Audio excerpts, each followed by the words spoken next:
Hi, everybody. Welcome to another edition of Packers Unscripted from Packers.com. I am Mike Spofford, joined, as always, by my trusted colleague, Weston Hodkowitz. We're coming to you here from our studios at Lambeau Field, and Wes, unfortunately, here to talk about a tough loss for the Packers, 24-22 on Monday Night Football against the New York Giants on the road.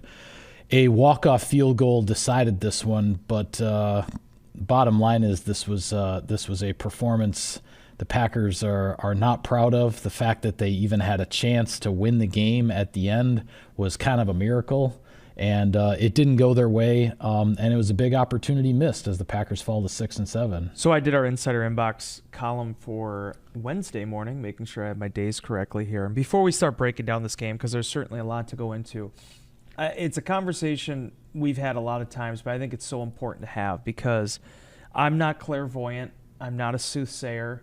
I have no psychic capabilities whatsoever. But so many times, not so much teams, I don't think the Packers did this, but I definitely think in the media, people just look at records and they say, well, this team is doing this and this team is doing that, and then this team by proxy is going to win. Yeah.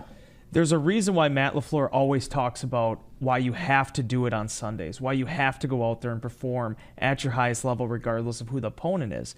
Because, yeah, New York Giants, not a lot's gone right for them this year.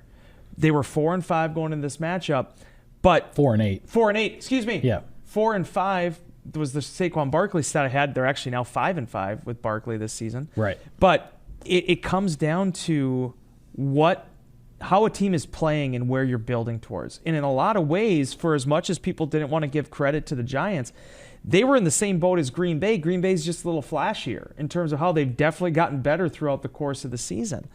So there's so many things that go into this thing, but my number one aspect of this was you have to respect every opponent. And much like how the Green Bay Packers won a lot of these games recently with complimentary football, conversely, they lost it with complimentary football on Monday night. Yeah, there's always a lot to be said for the adage of it's not whom you play, it's when you play them. And I think that has played out throughout the season here for the Packers, both in some of the wins, whether you're talking about quarterback injuries on the other side, or the fact that the Lions and Chiefs haven't quite hit their stride, and the Packers were playing really well in those moments and got those wins. And the Giants were coming off of a 2-game winning streak, got their bye week to rest up, to gear up, and whether they're going to make a run at a playoff spot or not, they're looking to finish strong with Tommy DeVito as their quarterback and seeing where things are going. So that whole whom you play, when you play them thing definitely applies. We sat here, I guess I'm having a hard time keeping my days straight, last Thursday on our show that led into the Monday night game, and I even said it on our Final Thoughts video. To me, this game was all about stop the run and run the ball. And the final numbers were 209 to 123 the wrong way. So right there, your chances of winning the game aren't going to be very good when it was obvious what the keys to the game were, and the Giants won that battle decisively. But I like the fact that you referenced what Matt LaFleur said, because I'm going to reference something that he said as well. And he said it many times throughout the course of his 5 seasons here, and that is that this league can humble you quickly. And that doesn't just apply to a team. It can also apply to individuals. And there are a lot of them you can point to in this game, and I'm going to point to a couple of them because they are guys who have are a big reason the Packers turned their season around, but then things didn't go so well Monday night. Keyshawn Nixon was the hero against the Kansas City Chiefs. He was the one guy who got an interception against Patrick Mahomes with 5 minutes left in the fourth quarter that played a huge part in a huge victory for Green Bay.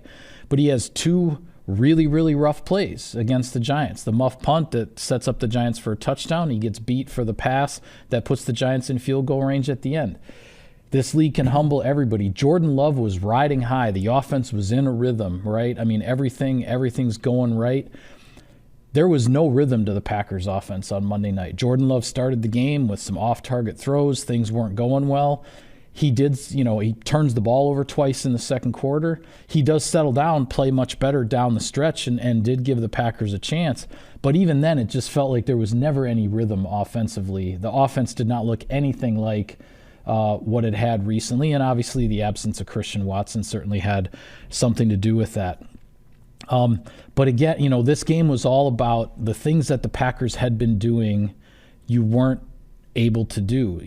Against Kansas City, you take a sack and it pushes the field goal back 10 yards, but the kick is made. This game, you take a sack, it pushes the field goal back 10 yards, and then the kick is missed. The punting, the field position, the way the Packers were winning that battle over the recent weeks, that wasn't going well. And the other thing that stood out to me, you look at these games the Packers have won.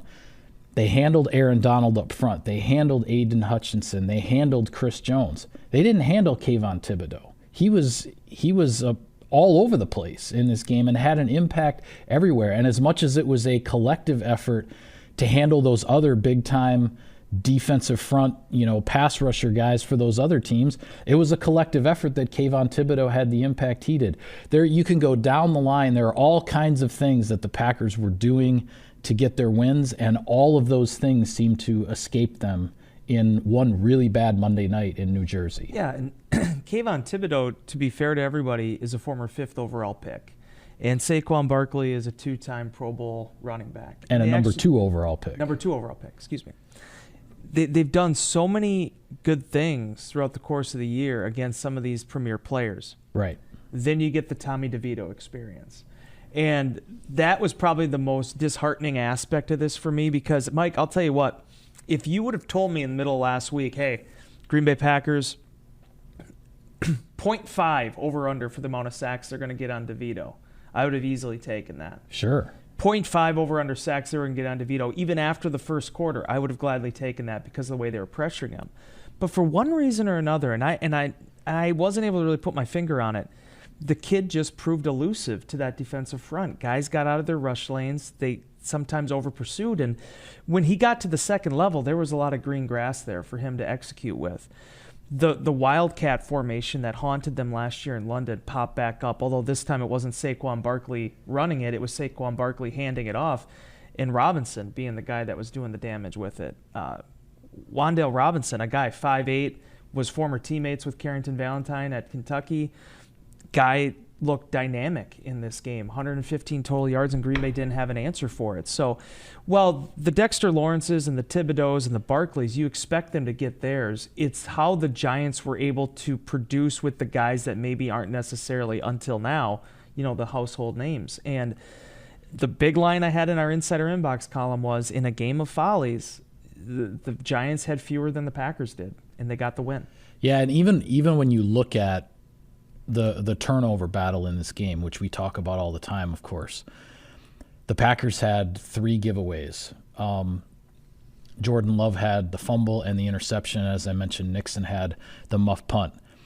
The Packers got 2 takeaways, but they weren't really takeaways. They were balls that the Giants literally gave. The Packers didn't do anything to cause those turnovers. There was the punt that hit the unsuspecting guy, whatever, and then the Packers get the recovery.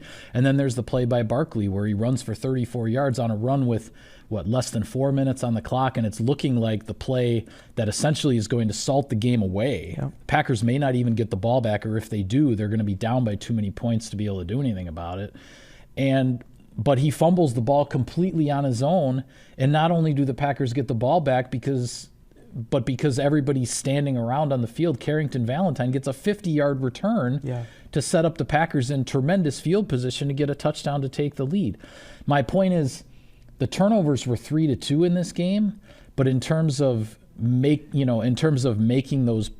the plays to get the turnovers, it wasn't. It was definitely worse than a -1, I guess, is what it felt like to me. And that was Barkley's 3rd career lost fumble too, by the way. Just his 3rd. 6th in his career, 3rd one he's lost. Wow. And no one even forced. I don't even know. How do you rule that as far as a force? Does the guy who recovered it just gets credit for the? Yeah, force? the guy gets there. I don't think there is a forced fumble. Yeah. I think it's just credit for the recovery. I mean, one of the most bizarre plays, and I guess that's the one thing that other than just an overall poor performance by the Packers, I think the biggest thing you regret coming out of this game, just because this league is so crazy and so nuts and you never know what's going to happen, to get a lucky break like that really is like the luckiest of lucky breaks you could possibly ask for in a game where you're down by 5 points at the time, I guess, down by 5 points, and the other team is literally on the verge of completely salting away the game, and they just hand you the football with a chance to take the lead. I mean, the Packers cashed in on it, but then the defense doesn't hold up at the end, and you lose on the walk-off. But to get a break of that magnitude and then to not be able to win the game, the Packers wouldn't have deserved to win the game based on how they played. It's not as though the Giants necessarily deserved to win the game either. But it's a huge opportunity that, I mean, a break like that comes along once every, 5 or 6 or 7 years or something like that. And to not win the game is a big opportunity you let get away. Well, and as you even said when you and I were kind of breaking down the game yesterday, Tommy DeVito made the throw when he needed to make it in the end zone. He made one dynamite throw in this game, and it was on a 3rd down in the red zone and a rifle shot to the pylon. Receiver makes a great catch, and they get a touchdown instead of a field goal, and that 4 points was monumental. The other thing I will give a lot of credit to Wink Martindale's crew too, in addition to the fact that I like the looks that they give. Matt LaFleur touched on it. I mean, they're going to pressure, but they're also the illusion of pressure is important there too. They kind of had their inside backers working up sometimes, one dropping back, one going, different things that Jordan Love was having to account for, was very well disguised. But defensively, one stat that I didn't write about and I didn't really realize until afterwards, I think you have to kind of look at what this matchup is. The Giants had 37 solo tackles and 30 assisted tackles. Green Bay, I think it was 41 solo, 11 assisted. The Giants flew to the ball, they tackled to the ball, multiple hats to the tacklers. And for Green Bay's standpoint, just some of that, whatever happened there, 209 rushing yards. And again, you can bottle up Saquon as well as you do for 3 quarters, and even when he has the big run, get the fumble. But if DeVito's going for 71, if Robinson's going for 36, that all kind of fits in as well. Yeah, the tackle statistics you mentioned are really interesting because one of the things that stood out when you look at this game, and I went over a lot of the film yesterday, was really for the second straight game, the Packers had a poor tackling game. They weren't a sound tackling team, and missed tackles really hurt you when you don't have enough hats to the football, right? And the statistic you just mentioned with the disparity between the two teams in terms of the solo and assisted tackles and how that matched up, it makes sense that the Packers got burned on so many missed tackles because it was too many one-on-one tackles, and they miss them, and then you don't have another hat there to the ball to be able to compensate for it. So very frustrating. And Matt LaFleur, went over a lot of the frustrations in his press conference on Tuesday, talking about the final drive.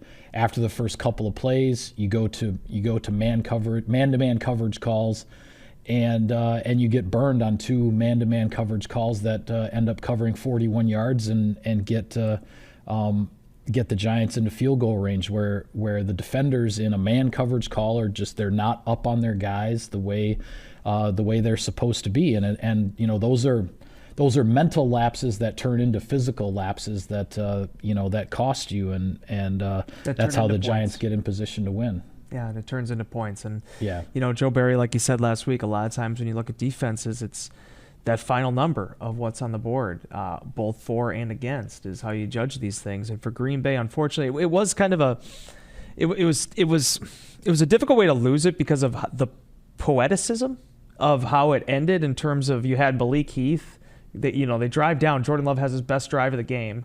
Malik Heath gets a chance for the touchdown, can't get that third foot down, and establish possession before the ball gets batted out of his hands. Right. They dial up a play for him on the next play. He runs it perfectly to the pylon, gets the touchdown, but 1:33 left, and the Giants had the 2 timeouts, and that was the end of it. It's funny. One thing I didn't realize in live time is, things are kind of frantic with, the replay, and is Heath going to get the touchdown there? But then the call stands that it's incomplete, so then the Packers have 3rd down there inside the 10-yard line.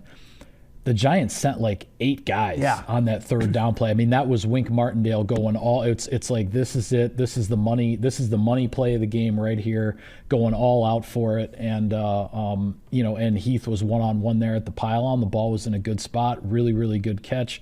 Unfortunately, then it's all the little things that add up, right? You miss field goals and you miss 2-point conversions, and eventually those are going to cost you. And I know the Giants missed a field goal earlier in the game as well, so that kind of ended up, one apiece in that respect. But obviously, if after the touchdown, if you can get the 2-point conversion and you go up by 3, then that final drive plays out very differently potentially. You never know then how aggressive are the Giants going to be to maybe get a touchdown, which then who knows then if they make a mistake, or if the Packers play things differently with a 3-point lead instead of a 1-point lead. I don't know. But anytime those opportunities for points are missed, and on top of that, going back even to the 2 turnovers in the first half, the Packers had very, very good, they were in good position on the field. And turning the ball over there certainly cost potential points as well. Yeah, and that's where it gets difficult, because the adversity defense early on was fantastic. Yes, it was. You lose back-to-back possessions of the ball, and I don't even know how much time came off the clock between all that, between stopping them on 4th and 1 and then also getting the ball back. It was pretty wild how it worked out. But again, situationally, if you add them all up, Mike, you put them all in a row, the Giants took down more of those jars than Green Bay did, and the result was what it was. Now, as you wrote in the Monday inbox, or the Tuesday inbox, see, I did end up messing up one of my days. Now it's what the response is, and the Packers have to respond. Yeah. Well, we'll look at the bigger picture here after some sponsor business. Sirius XM NFL Radio delivers hard-hitting analysis and up-to-the-minute NFL news that true football fanatics need 24/7, 365. And at Cousin Subs, we have something for everyone, like our Wisconsin cheese curds, mac and cheese, golden fries, and creamy shakes, all paired with your favorite sub or sub in a bowl. Cousin Subs, 50 years of better. All right, big picture. The Packers are certainly very much alive in the playoff spot, even despite this loss. A huge opportunity was missed, however, because, as I had mentioned last Thursday, these 4 teams in the wild card picture that were 6-6, the Vikings, the Rams, the Seahawks, and the Packers, all of them were on the road. And heading into Monday night, the Rams and the Seahawks had already lost. The Vikings had squeaked out a 3-0 victory in Vegas. So the Packers could have put themselves as one of only 2 teams in that mix that would be 7-6, along with Minnesota. They failed in that regard. So right now, the Vikings are in the number 6 playoff spot in the NFC. And as far as the 7th spot is concerned, you have a whole bunch of teams now at 6-7. Packers, Rams, Seahawks, Falcons, Saints, and Buccaneers. Out of the Falcons, Saints, and Buccaneers, one of them will win the NFC South. So there's really only 2 of those teams competing for a wild card. But in effect, you don't know right now which 2 those are going to be, because they're all tied at the moment.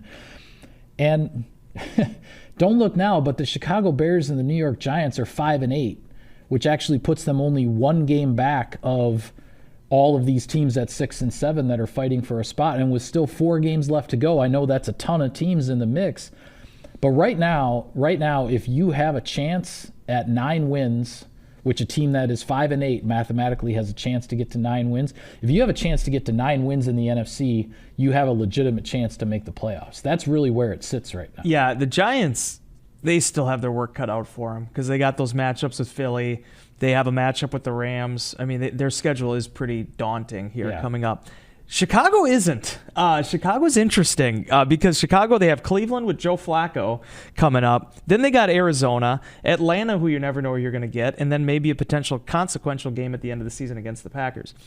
Here's the part I wanted to kind of talk about, because we just spent all this time discussing, hey, here's with everything that went wrong against the Giants. And the update is nothing's changed. It's all the same right now because Green Bay's strength of victory here is as good as anyone in the conference. I think they're only behind the number 1 seeded 49ers right now. It's just that Green Bay's lost too many of these games, too, against teams the strength of victory is where it is because of beating the Lions and the Chiefs at this point. Yeah, and then you look at it conversely on the other aspect of it. You got a team like the Saints where it's like you got to win the division because right now I think their strength of victory is like 28%. I mean, it's not good in terms of how things line up. So everybody is kind of jostling right now for this positioning with this playoff field. I think the South is pretty much concentrated on somebody needs to win that, and that's going to be the key to that door.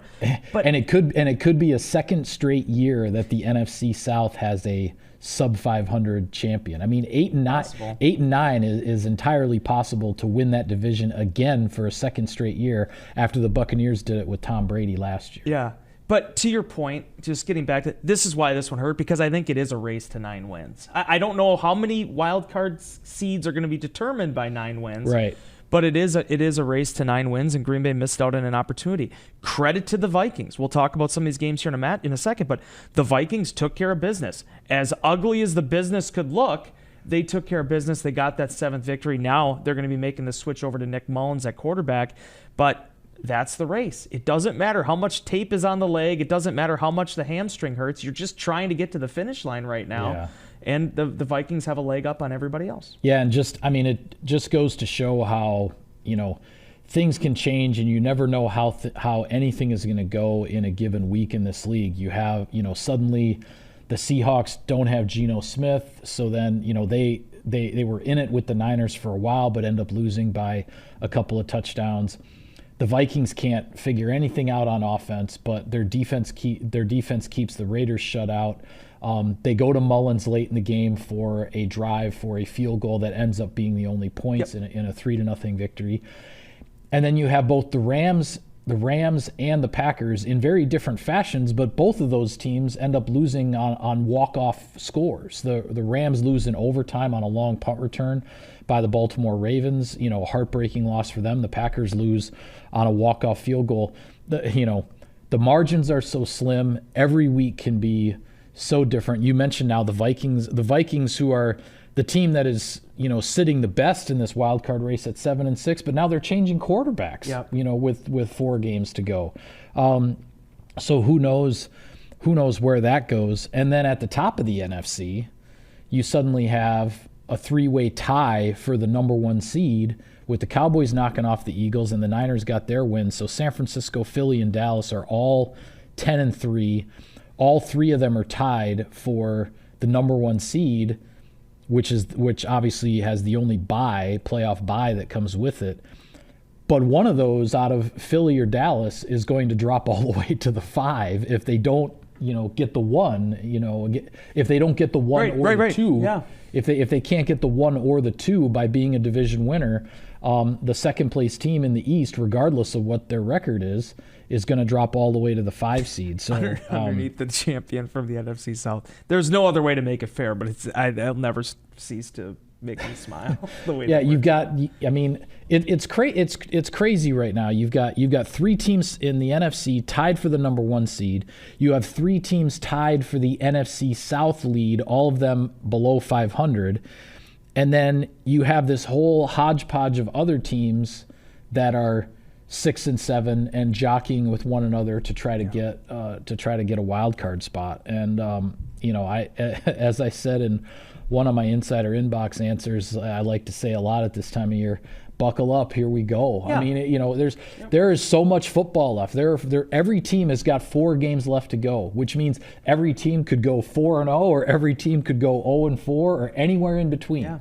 And so there's no telling how this is going to sort itself out. And job one for the Green Bay Packers is simply to get past this one, learn what you need to learn from it, gear up for a Tampa Bay team that is feeling pretty good about itself with a chance to win a division in the NFC South. They're coming in here on Sunday to Lambeau Field, and the Packers are going to be scratching and clawing to get themselves back in the win column. The Packers gave one back. That's what happened on Monday night, and I said with that stretch of games against the Chargers, the Lions, in Kansas City, they needed to go 2-1. I thought for sure they definitely needed to go 1-1 with Detroit and Kansas City to put themselves up in a situation here to get on a big run late. They did that. They went 3-0, 2-0. But now you got that one finally crept up unexpectedly against the Giants. But no matter what way you slice it, it is going to be difficult to make a playoff run if you don't take care of business at home against Tampa, you don't beat the Panthers on Christmas Eve, and you don't hold serve against Chicago in the finale. No matter which way you slice it. Yeah. That's what the Green Bay Packers have to do. Not saying they're going to win them all. And if you don't, it becomes a lot harder, though. And Green Bay is back at 6-7, and they need to have that feistiness, that fire of a 6-7 team that's trying to prove that, you know what, in this NFC picture, we are one of the top 7 teams, and we deserve a ticket to the dance. Yeah, Packers have been fighting since week 3 to get back above 500. They haven't been above 500 since they were 2-1 after the comeback victory over the Saints. You had a chance. You finally had a chance to get back above 500. You let it get away.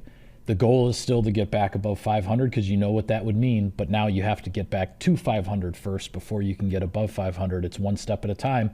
Packers took a step backwards. Now you got to get moving forward once again. And that requires putting the best foot forward, which the Green Bay Packers will look to do this Sunday at Lambeau Field, noon Central start time on all your Fox. Noon Central start time. That means omelets. After these back-to-back night games, that's like music to my ears. Your ears? My son has a birthday on Sunday. I could have used the night game. That's okay, though.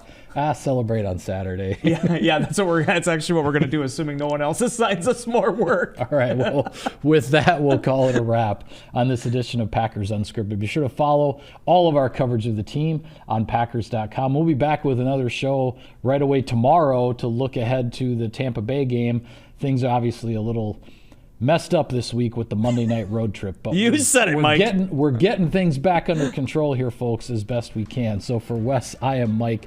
Thank you for tuning in, everybody, and we will see you next time.